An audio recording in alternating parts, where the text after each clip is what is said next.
Nicanor Parra es un poeta fundamental en la poesía hispanoamericana contemporánea.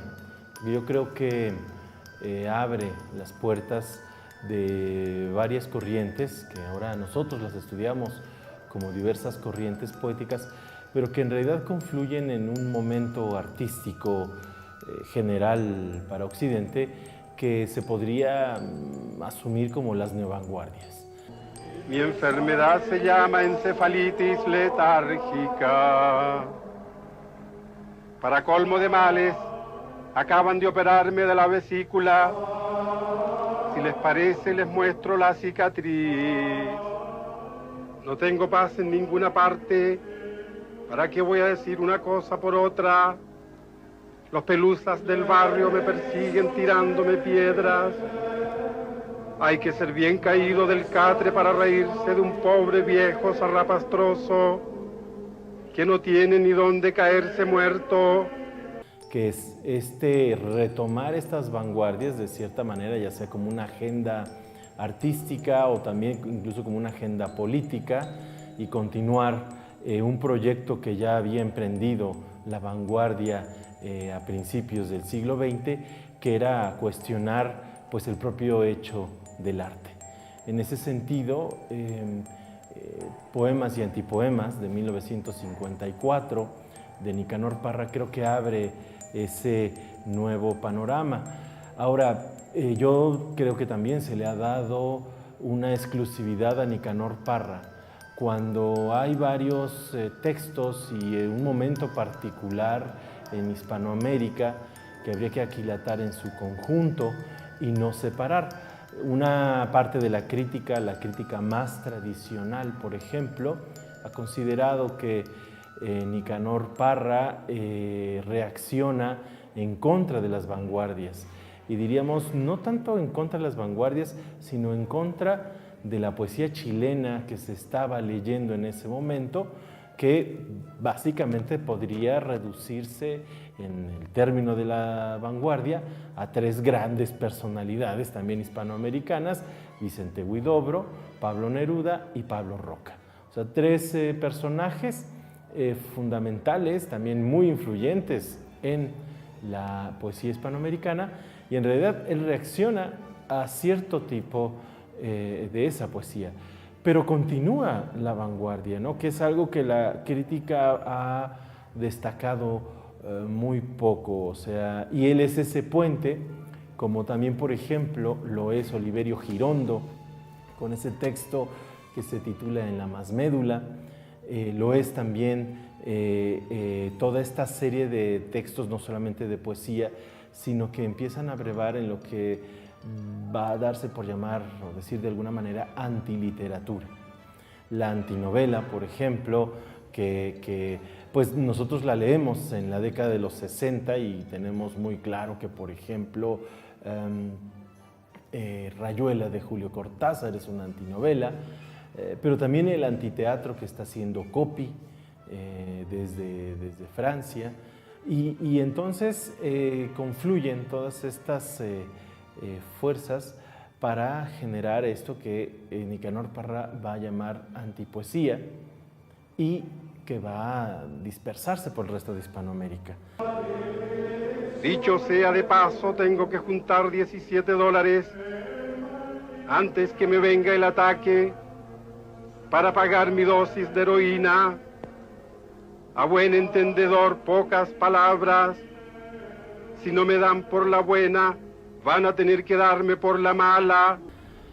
En ese sentido, creo que vale la pena releer a Nicanor Parra y pensarlo, como decía, en este momento de las neovanguardias, donde está pasando mucho en Hispanoamérica, no solo Hispanoamérica, sino en todo el mundo, al respecto de lo social, de lo cultural. Se están cuestionando muchas cosas. En particular, Nicanor Parra comienza por cuestionar lo que es el poema, lo que es la poesía, a través de la poesía misma, ¿no? O sea, es el efecto de esa antipoesía.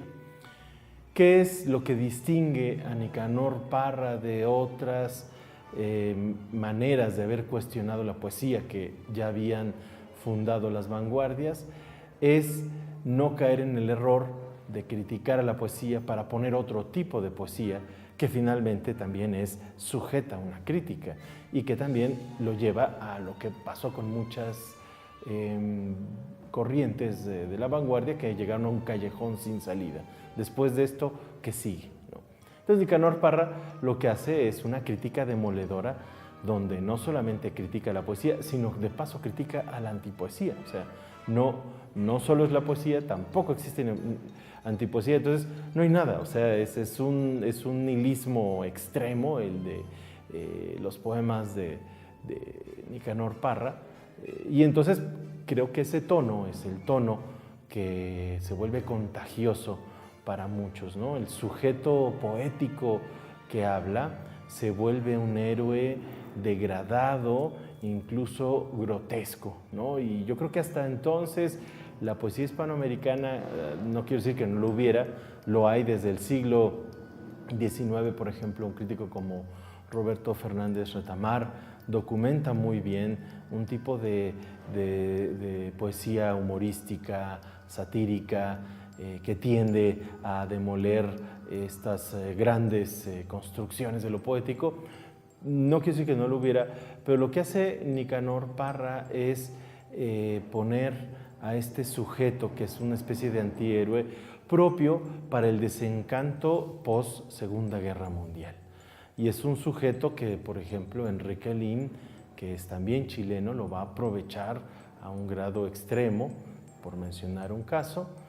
Pero también en Hispanoamérica, en la poesía peruana, Antonio Cisneros va a hacer otro programa de un antihéroe en algunos de sus poemarios.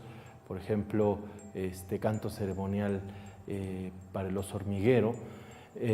Y en México, pues también, o sea, es un tono que va a heredar, por ejemplo, este gran poeta Jaime Sabines, que es también un sujeto que se burla incluso a veces de sí mismo, que elige plantear incluso el amor de manera grotesca, ¿no? Al hacerlo de manera cotidiana también lo plantea de manera grotesca, como por ejemplo en Los Amorosos, en fin, o un poeta de una generación posterior que es Ricardo Castillo, con el pobrecito señor X, y que también es un texto demoledor, ¿no? El sujeto es demoledor. Entonces, lo que yo creo que lega Nicanor Parra es esa idea de ese sujeto, ¿no? Esa crítica que no deja nada en pie, ¿no? Ni siquiera la propia crítica hacia la poesía.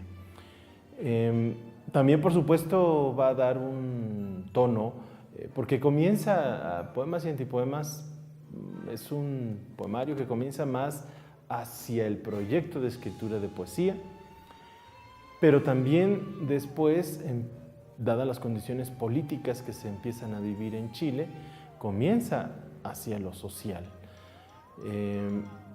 Y si bien Poemas y Antipoemas abre esa puerta, Nicanor Parra tiene una obra de continuidad increíble, porque de inmediato tiene este trabajo del Quebrantahuesos, que es un periódico mural puesto en collage, que si lo vemos, pues no es más que un trabajo igual neovanguardista, siguiendo el neodadaísmo de la época y apelando a Duchamp, en fin, pero finalmente también inaugura o abreva o suma a lo que también la poesía experimental de ese entonces empieza a hacer, la búsqueda de lo visual, y a él incluso la cuestión performática, que es también la cuestión que tiene que ver con los artefactos visuales de Nicanor Parra, que forman parte de esta obra. Entonces, en ese sentido es un poeta integral y que además pues tuvo la fortuna de vivir bastantes años, ¿no? Demasiados años, y lo que aseguró una institución y un legado bastante influyente en la poesía. Podemos pensar en él como una de esas columnas que siguen en la poesía. Claro, como nunca tendió a tomarse en serio esto, o sea, siempre hizo bromas, siempre jugó con eso, pues de pronto pensamos más en otras columnas, nosotros en México, como por ejemplo Octavio Paz, ¿no? Que también vivió muchísimos años, hizo mucha obra, pero si lo vemos son personajes contemporáneos, nacen el mismo año, publican, digamos, sus libros seminales en la misma década. Octavio Paz publica Águila o Sol, también en la década de los 50, pero con la gran diferencia que uno se toma muy en serio su trabajo, como Octavio Paz, y el otro tiende a jugar y de pronto a pensar, ¿no?, que todo esto es una broma de mal gusto para la literatura. ¿Para qué vamos a decir una cosa por otra? Yo soy bien hombrecito en mis cosas. Arriba las manos, maricones de mierda. Vamos saltando, le saco la chucha. Y yo creo que para el caso de los que lo seguimos desde México, esa broma de mal gusto se va a extender hasta el momento en el que gana el premio Juan Rulfo y viene a dar este discurso donde mezcla una serie de referencias que obviamente tienen que ver con una memoria inexacta de Juan Rulfo, pero después incluye a Cantinflas y termina con frases de El Chapulín Colorado, ¿no? Y entonces, claro que esto, un público que, digo, pese a que estemos en el siglo XXI, todavía somos muy conservadores para leer la literatura, nos la queremos tomar muy en serio. Y entonces eso nos cuesta mucho trabajo. Creo que ese ha sido uno de los problemas fundamentales, porque podemos conciliar más a alguien como, por ejemplo, otra columna fundamental, Ernesto Cardenal, ¿no? Podemos conciliarlo porque sabemos que hay una parte de ironía, pero es una ironía sumamente bien trabajada, pero también hay una gravedad, una seriedad cuando habla de ciertos temas fundamentales como la pobreza, las dictaduras, la intervención de los Estados Unidos en Centroamérica, etcétera. Pero finalmente lo entendemos como parte de ese discurso.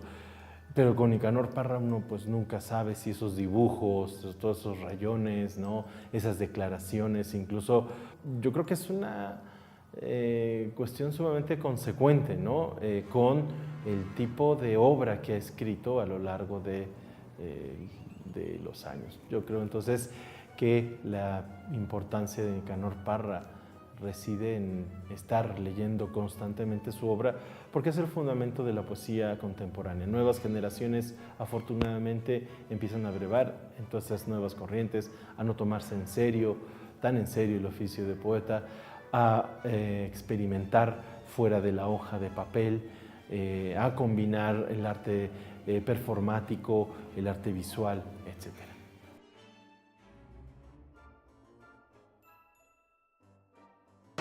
Yo voy a hacer una sola pregunta. ¿Somos hijos del sol o de la tierra? Porque si somos tierra solamente, no veo para qué continuamos filmando la película.